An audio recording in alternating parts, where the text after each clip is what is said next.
David, it's good to see you again. Yeah, are you? Hey, Sam, great to see you too. Yeah, yeah. Yeah, are you in Florida or DC right now? Actually, Huntsville, Alabama. Nice. It is home after moving from DC a few Yeah, years ago. And right. although, as you know, I get up to DC, quite frankly, we've been up there 3 of the last 4 weeks. So. Yeah, right on. Yeah, it's been a pretty wild time. So you watched the CR happen. Oh, yes. Okay. Yes. We've got a number of clients that we've had or had requests and appropriations requests and otherwise in the base FY25 funding bill that, they were hoping for funding. It turns out that some have gotten funding based on the House actually lining out certain appropriations that were in the base FY25 bill that remained in the continuing resolution. So more on the defense side. But Yeah, well, there's a lot to unpack there with how that went down and then also what got cut, what got increased with especially the CDMRP program. That's on, I think, a lot of people's minds. But maybe we do a quick context about your background and HGS. I think folks know Grant Engine or they can find us online. But yeah, we really want to talk about you, how you started HGS, where your focus is, and why you started it, what you're doing. well, thank you. And obviously great to see you again, Sam. So I founded HGS in 2021, about a month after leaving the Department of Defense, where I had served as the Deputy Assistant Secretary of Defense for Countering Weapons of Mass Destruction. In that job, amazing opportunity, worked with some incredible people. But in that job, I oversaw all policies, plans, programs, strategies for countering weapons of mass destruction across the entire CBRN continuum. So chem, biological, radiological, nuclear threats, those programs, but also international arms control treaties, multilateral arms control, counterproliferation, non-proliferation, cooperative threat reduction program at DITRA, all those, as well as airspace and oceans policy, which had bearing on global mobility of the U.S. military and really across commercial vessels. Pretty all encompassing within the Undersecretary for Policy. But I work closely with acquisition and sustainment in that job. So think the Chem Bio Defense Program, the Assistant Secretary for Nuclear, Chemical, and Biological Programs. So our two offices work closely in ensuring that the Department of Defense, military personnel, but also DoD civilians have all of the protections, whether that's medical countermeasures, detection, mitigation across, again, back to the CBRN threat spectrum. And so that was my most recent job in the government. Before that, I had the pleasure to serve in the Department of Justice as a Deputy Assistant Attorney General. And there I oversaw national security portfolio as related to Congress. I think programs that, when they're intelligence programs or federal law enforcement programs that had a bearing on congressional authorizations or appropriations. So helping and guiding all of the federal law enforcement agencies and the National Security Division in their efforts, either responding to congressional inquiries, which was a lot of it, or supporting legislation in ways that would provide support to law enforcement and intelligence capabilities. And then before that, I was in the private sector with a big defense company. And then just before that, spent some time on Capitol Hill, both in the House and the Senate, but as a chief of staff, a military legislative assistant, and a counsel in various offices. And I should say, just for that, I was on active duty in the Marine Corps, and I'm still a Marine reservist. I've now been in the Marine Corps for about 20 years and will continue to, as long as they continue promoting, which I will promote to colonel sometime next year. So Amazing. Wow. Appreciate the Marine Corps and the United States government still believing I'm able to serve, and it's been an absolute pleasure. That's amazing. Yeah, I mean, you read about the enrollment and active military numbers, and you think about the reserves. You've got a unique perspective from working at DOJ and being in corners that, yeah, they're lucky. We're fortunate to have you. So I guess it's really thank you for playing a part. I mean, I'd imagine, I think about all the corners and pillars and verticals of the U.S. government. Nuclear armament protection is, you think about stuff that's important from a deterrence and a safety profile. I mean, we need talented, serious people in that corner. Oh, yeah, you're right about that. And I'm not going to say I'm the talented ones. There's so many of them in the federal government, but also that, as we both know, in the work that you do, that work with and for the U.S. government, whether it's producing high-end technologies or capabilities or supporting in the services side. I agree with you that the nuclear deterrence piece, whether it is policy or developing products to defend against or to support, are some of the most critical. And it can't be done without organizations like the ones you and I both work with. Yeah, amazing. They don't let just anyone get in that place. And I know we were trying to get on a call a few months back, and you were saying, no, I'm busy. I'm at the War College. Is that part of your Marine Reserve work, or is that something separate? It is. You've probably heard of PME, professional military education. All military personnel, but especially in the officer ranks, generally in order to promote to the next rank, you've got to complete a school at a particular rank. And so for the 05 or lieutenant colonel rank, it's 0506. So lieutenant colonel is War College, and each service has one. I happen to have been selected to attend the Army War College, which by many is believed to be the top one. And I can say that it's been a good experience that I'm nearing completion. So I do that as a distance learning thing. So it's actually like 2 years. It's quite a long time, but I'm currently doing that now, and we'll finish that at the end of July. So I look forward to that. Yeah, completing. amazing. But you had asked HGS. I don't know. I can tell you a little more.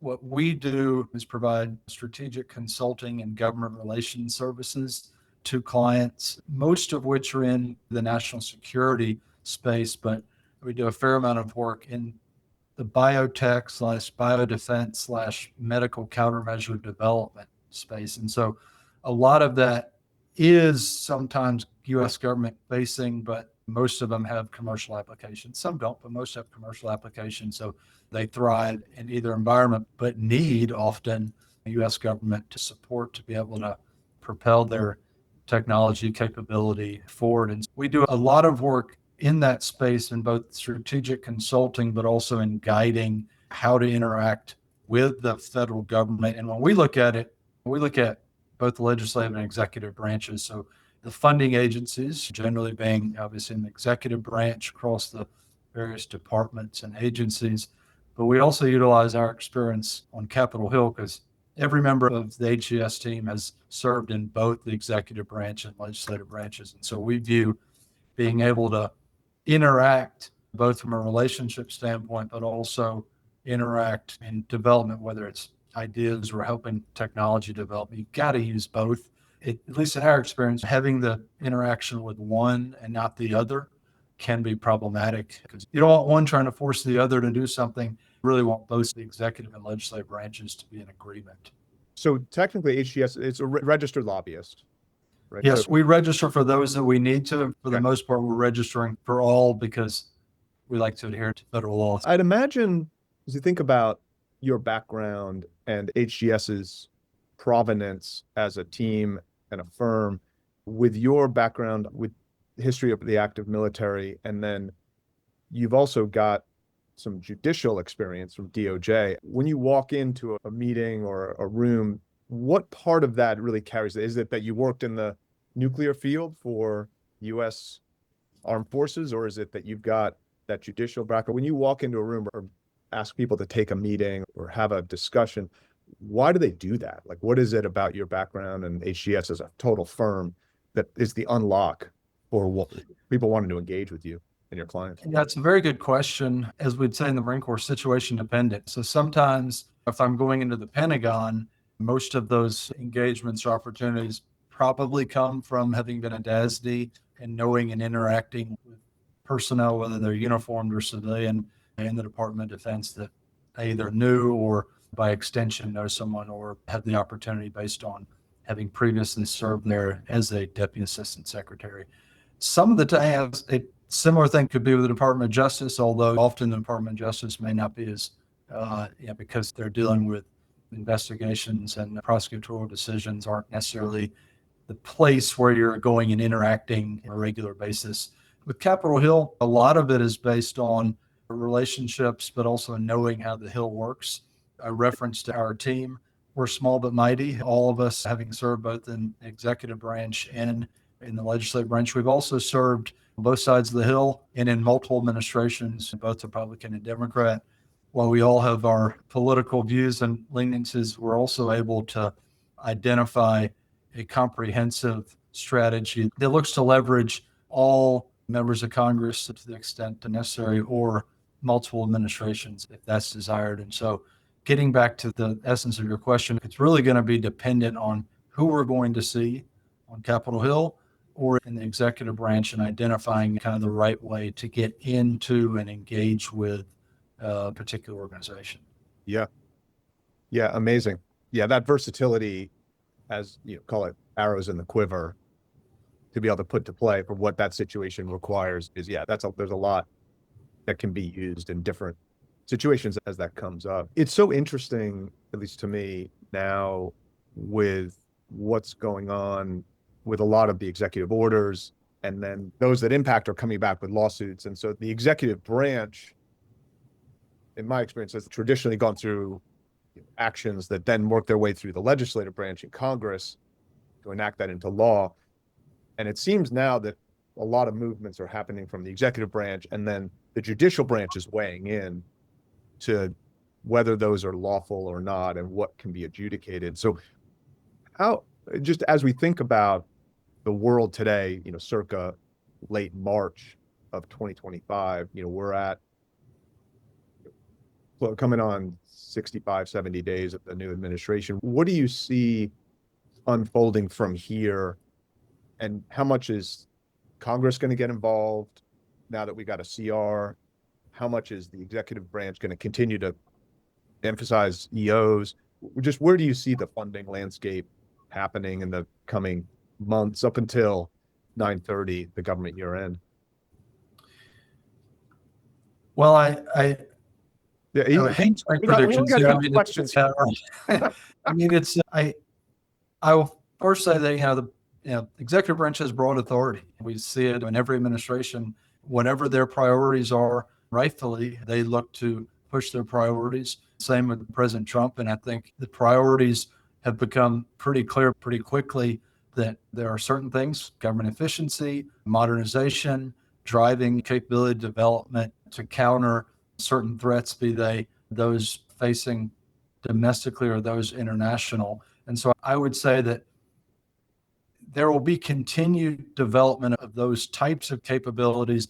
And I think it's going to become clearer for the departments and agencies as more senior administration officials take their positions. We're still going through a confirmation process for cabinet officials, and so the very senior folks. So as the deputy secretaries, undersecretaries, assistant secretaries begin to fill out the ranks, some of the decisions in pausing certain funding, in reevaluating priorities that's happening now, will start to become clearer once more of the leaders are in. And I would imagine that you'll see still really robust U.S. government funding for researching, developing, testing, evaluating, and procuring capabilities that for companies like the Grand Engine works with and that we work with. That will happen just like any new administration. It takes many months to fill these positions out. Even for those that aren't Senate confirmed positions, they still go through quite an evaluation, no matter who the presidential team is, because you're putting a lot of trust and confidence in individuals. So you want to evaluate it, whether that's from a security clearance perspective or to make sure that their priorities are in line with an administration's priorities. And so I think that will all bear itself out over the next few months. As it relates to funding, while I think most folks, especially outside of Capitol Hill, but I'd say even those on Capitol Hill, don't want a continuing resolution, getting through FY25 funding, I think, is a positive thing, because it now moves the government to a couple of things that are on the horizon. First being the reconciliation package, or couple of reconciliation related bills that Congress will move to. Some of this will incorporate the tax reform that President Trump successfully pushed through in 2017. So there'll be some of that. There'll be likely border funding, but then there'll be a fair amount of defense funding. And in the defense funding, I think we'll see a lot of technology, research and technology dollars going to providing capabilities broadly to the Department of Defense, but that trickles down, as you know, Sam, to cover a number of areas. And there are multiple undersecretaries within the Department of Defense that will all see priority areas funded, but that will just take time. And at some point that'll come out in, in RFPs and in other things that companies that we both work with will look to submit proposals and hopefully win opportunities to work with the federal government in developing very meaningful capabilities and technologies. Yeah, that's a good context. It just takes some time for that budget allocation, however different or same, to make its way to the street. Well, yeah. And, by the Constitution, the budget is supposed to be out, what is the first Tuesday in February, every year. Rarely does an administration meet that, Republican or Democrat. But it's also evident and based in fact historically that with a new administration, they just get time to, especially if it's a change in party, they get time to reevaluate because there was an FY26 budget process happening under the previous administration. It's not, I'm not telling you anything you don't know. The Trump administration is not going to follow that, budget that the Biden administration came up with, just like the Biden administration wouldn't have followed President Trump's budget that I would have been working on before the change in previous administrations when I was in the first Trump administration. So those things will happen. I would say that what I'm hearing is probably a mid-May timeframe budget coming out. Could be what they call a skinny budget, where it doesn't get down into the details that they're going to allow the departments to flush that out over time.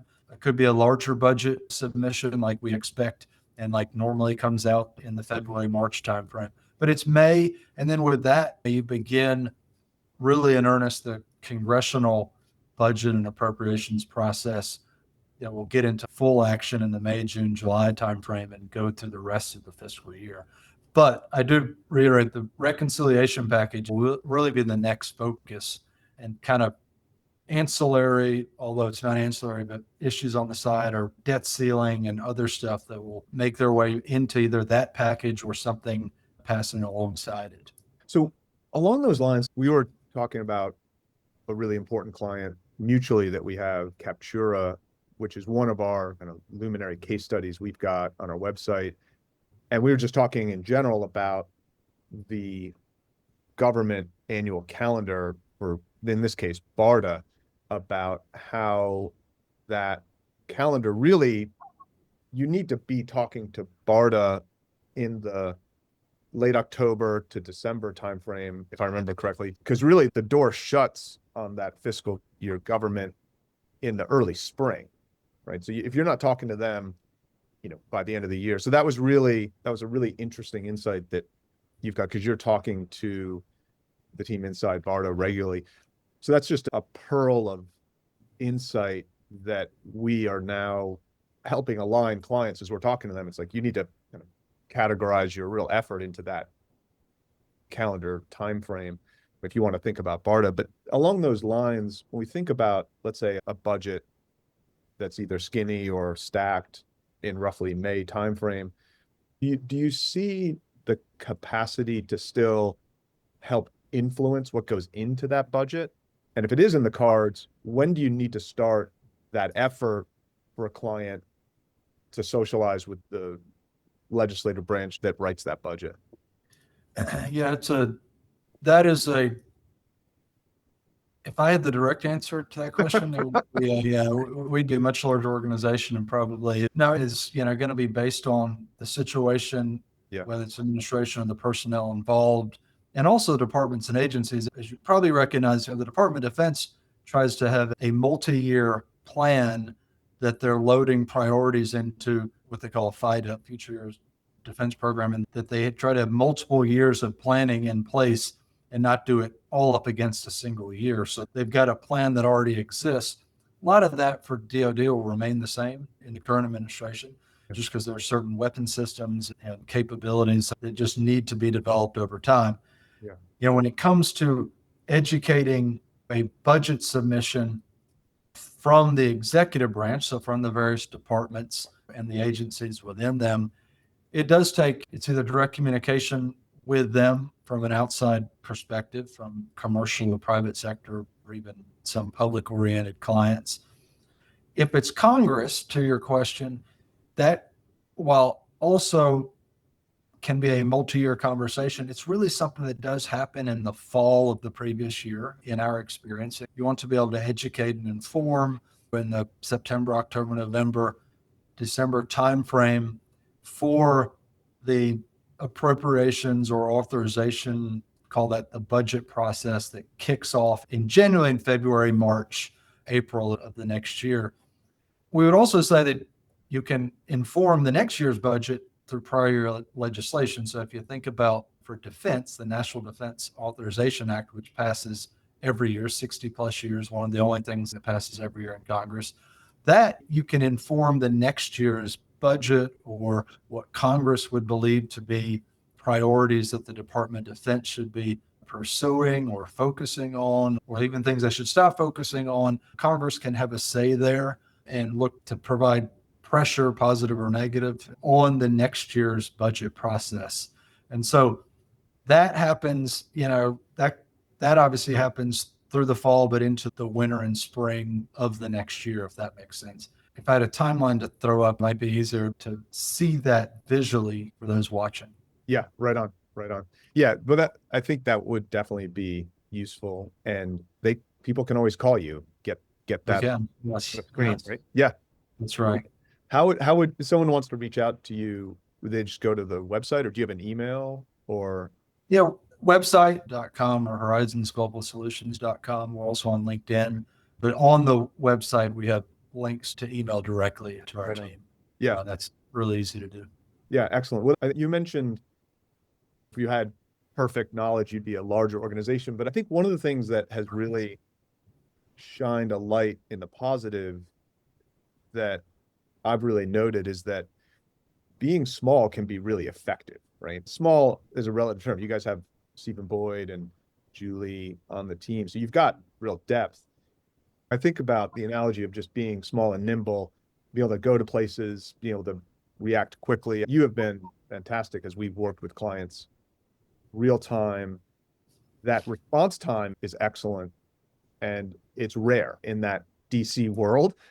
And it makes a difference, like be able to talk to the client, get some spec. What does this mean?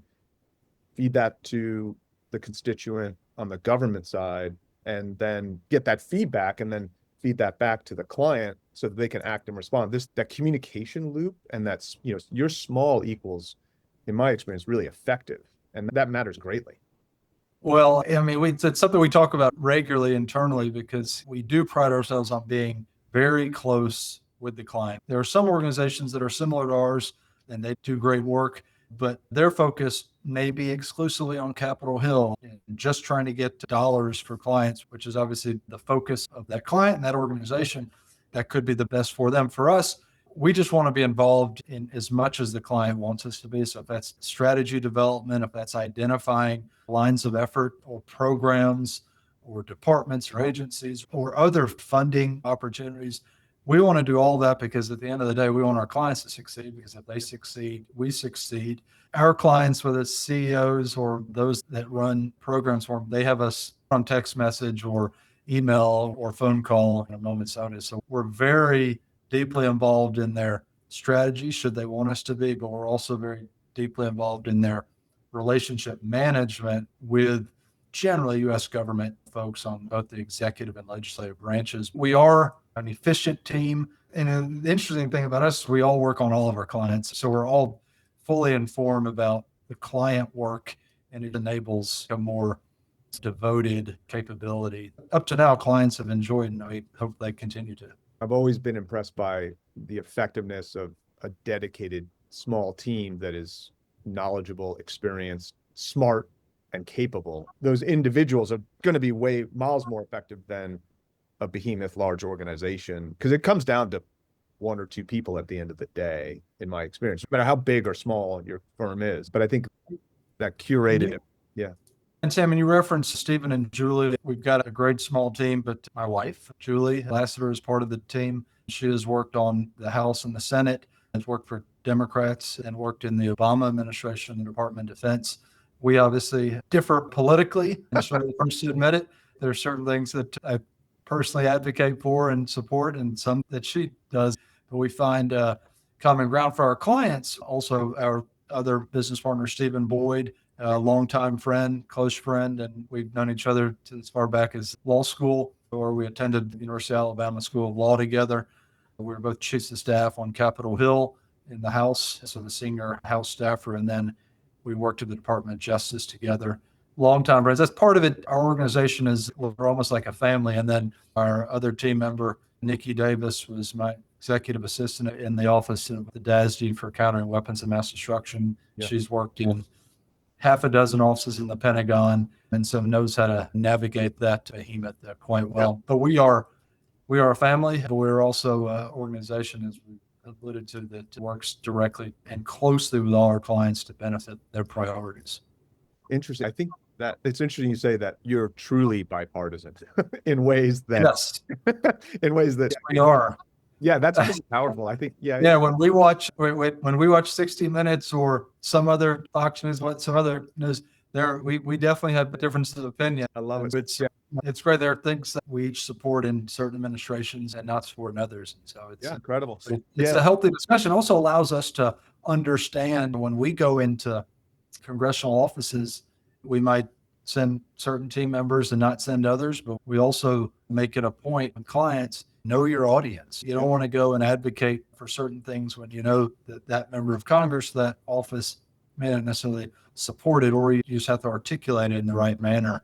And so thankfully for us, we don't do a lot of issue work. Our stuff is all really, really good technologies, capabilities that the U.S. government is either seeking to have or doesn't know about. We want to make sure that they learn about it. Yeah. Excellent. Yeah. It's, this, I think to say that this country is divided politically would be the understatement of the decade. And you guys do it, right? I mean, so that's a really, I think the fabric of the firm, to me, really speaks to being functional, right? Actually being able to truly interact with all partisan elements of the U.S. government. So that's just really yes. Well, our votes counteract. I mean, when we lived in D.C. and Northern Virginia, my vote didn't matter quite much. Now Julie's vote doesn't matter in Alabama, so right. we cancel each other out every time. Love it. Yeah, good deal. That's good. We should really do these in a long format. We've got on the clock a few minutes left, but we should do this again later. But one of the things that I'm always curious about, and you've got excellent exposure to, we talked about how to communicate into the government and back to clients. What are some of the things, whether it's, you can call them insider tips or pro approaches, what are some of the insider secrets to driving a relationship with individuals in decision-making roles or influencing roles, getting champions? How do you get access? What do you ask them? What are some insider secrets to getting traction with interest and really being able to turn on funding ultimately? Well, Sam, the first thing is something that's obvious to you and should be obvious to others. You got to have a solution to a problem.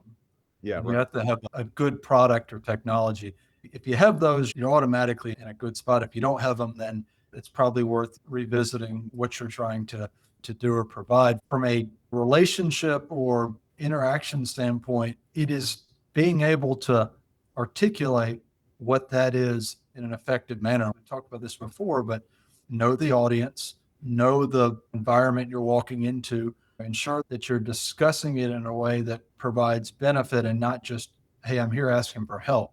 We make it pretty clear to our clients, especially if we're going to go on to Capitol Hill, is that we don't want to go in and the first time that we're meeting someone and we're asking for something. Most people in any environment they're in don't really want that. They want to know you. They want to know a little bit about you. Hopefully you are a constituent or you're in a state that they represent or district they represent. If not, hopefully you're providing either a product, solution, or technology to something that they care about. And so that's an important thing, is being able to go and establish that relationship, build some credibility, And then at the appropriate time, if you need support, you can go back and ask for it after you've developed that. Maybe you become a subject matter expert for them. Maybe you become a confidant or someone they can reach out to for guidance or even just to bounce ideas off of, which we are for many of our friends on Capitol and otherwise may reach out and want to discuss an issue to try to get our perspective. Because for us, we're 50 plus years of experience in the federal government across both branches. And so that allows, some of it is just being there, having been there and helping make decisions or being there to evaluate stuff. You just don't know it until you've done it. Thankfully, we've had the opportunities, been blessed with the opportunities and positions in the federal government that are nothing I would have expected as leaving the active duty Marine Corps as a young captain, but have been blessed due to circumstances and opportunities. So this is going to sound like a strange question, but it stands to reason, right? Building relationships, and that takes time and effort. And is that worth it? I mean, again, that sounds like a strange question because this is all of what you do. But as I think about companies that maybe haven't engaged with a talented lobbying firm or a strategic consultant like you, I would imagine that's one of the questions they've got is like, okay, that sounds like a lot of time and energy. And do you get real yield out of that for making that investment in time and resources?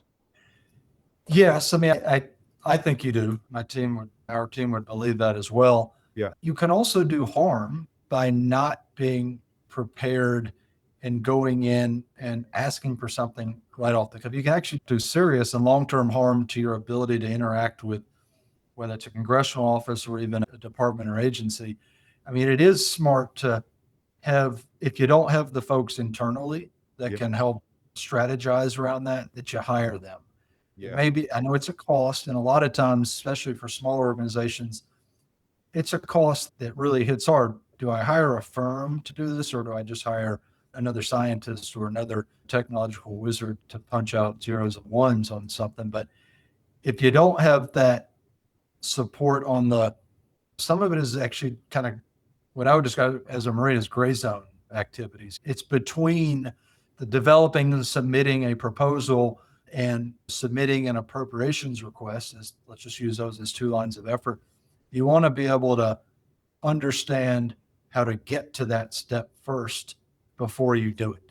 And sometimes folks do it and they run the risk of imperiling themselves for the long term because they've come across as inexperienced, uneducated, whatever. And if they do that, they may have a great technology, but sometimes their perception is, well, if they don't know what they're doing when communicating their priorities or in submitting, say, an appropriation request to a member of Congress, they don't know how to do that. Chances are they may not know how to do whatever it is they say they can do. So we do try to make it clear to at least our clients and prospective clients, let's manage that strategy, that plan up front so that we're not imperiling or harming whatever it is we're trying to get to in the long term. Yeah, that's really interesting. You think about interacting with agencies, we're right at time, but I hear people talking about engage with the FDA. If you're going to have a clinical submission, they'll want to talk to you. They're going to open up that insight about what's going to work, what's not. And the US government is the largest, at least in the Western world, the single largest organization. Right. Not engage with them cuts off a giant reservoir of insight. And I mean, the military will, if you've got a clinical product, they'll help you with the FDA. They'll help you with reimbursement, right? And so to not go there, you're really cutting off the largest source of advice and guidance and a customer, right? Once you get your product. Right. Yeah. Well, it's validation too for many investors, many of our Yeah. clients and those we work with. They want to also drive investment into their company and potentially, opportunities to work with others to sell their product, sell their company. Yeah. And what better validation is there than the United States government either investing in financially or investing through a CRADA or some agreement? What better validation is there for your product or capability? That's why we enjoy working so much with the federal government through our clients, because we understand the value and the importance of what our government does and how it can help develop products that ultimately are going to get down to the taxpayer, to the constituent in some shape, form, or fashion. Yeah, right on. Well, yeah, truths, right? Those are true statements. Yeah. Exciting. Well, yeah, thank you, David, for your service on behalf of our taxpayer dollars, but also thank you for being a resource for our current clients and for new clients. I think the government, the military can be an unknown, and through you, you make it accessible. Are you open to having conversations with clients if they want to have a discussion about opportunities, or do they have to sign an engagement letter with you before you start working with them? Start having conversations. Any potential client, we certainly want to have an initial conversations Yeah. with to make sure that we fit with one another. We've had multiple potential future clients where we both agreed, we may not be the best fit for one another. So we definitely want to be able to analyze and then have a discussion or two or three. There's sometimes we have months long discussions with prospective clients before we agree to work with one another. So we're obviously always happy to do that. And if we're not the right fit, we know a number of organizations that could be a better fit. So we'd welcome those discussions with those that want to have them. And I think it'd be remiss if, hopefully I've said it, but I'll say it again, working with organizations like Grant Engine, that's a type of capability we don't have. That's why we like to work with you, because we don't have to try to bring on capability to do what y'all do. We can just say we've got expertise with a great firm that does this. We offload that expertise or desired capability onto you all. We welcome further discussions with anybody that feels that they could use our services. Good. We'll keep that eyes open for you. Last question I've got is, like, if we could leave folks with, like, why think about doing this now versus after the new budget in October 1st or next year? Like, why would you say people should act now versus I'm just gonna wait until the dust settles? Well, for some, they may have to wait. So we recognize that they may have to wait based on allocation of resources and ensuring that they are doing right by their business leadership. But to your question, and just to get a practical matter, if you're not doing it now, you're going to run the risk of just not being prepared. You really do want to have the conversations, whether it's inside the funding agencies, into the executive branch, or whether it's inside Congress. You don't want to do that once decisions have been made on funding, because you want to be able to influence some of those funding decisions, whether it's through policy or programmatic influencing. You want to be able to have those conversations to say, these are the things that we believe are important. We know you're trying to get after a particular problem or find a solution. Consider this technology or this type of program to be able to answer that. I think if you wait, you run the risk of losing a year. Honestly, I mean, if you're not involved in the process now, you're probably gonna have to wait till next year. Yeah, right on. Even if the budget is not out, you still want to be involved.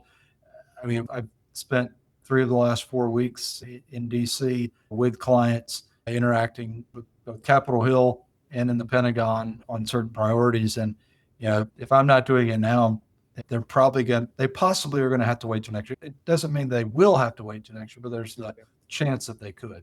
Yeah, as I like to say, shift happens, right? You like stuff, it can always, if it's not, I'll do it next year, I'll do it in 2 years, and then 1-2 years becomes never, and you just never get out of the block. Okay, excellent. Well, we planned well, but the only thing we fell short on was time. So we need to have you back and do it again, maybe with a longer format. But this has been fantastic. I think we're all better off for having you in the seat and in the Marine Corps Reserve. So thank you for all you're doing, and thank you for being a part of our taxpayer dollars. Good, hard at work. Appreciate it. Well, it's an honor and a pleasure. I'm a son of and grandson of multiple military officers, all having served in foreign war, and so it is something that's part of my DNA, and I'll do it until I'm not allowed to anymore. But also, it's been a pleasure working in other parts of the federal government, and believe that's essential to the fabric of our country, and to ensuring that our departments and agencies and the taxpayer have the things that they need to survive if it's a conflict, but also propel the country forward successfully. It's great to have you there. Appreciate it very much, David. We'll have you back, and if you're up for doing that again, we'd love to have you. Absolutely, Sam. Thank you. Look forward to it. A pleasure. Thanks again. It's really good to connect. Cheers. Bye. Yep.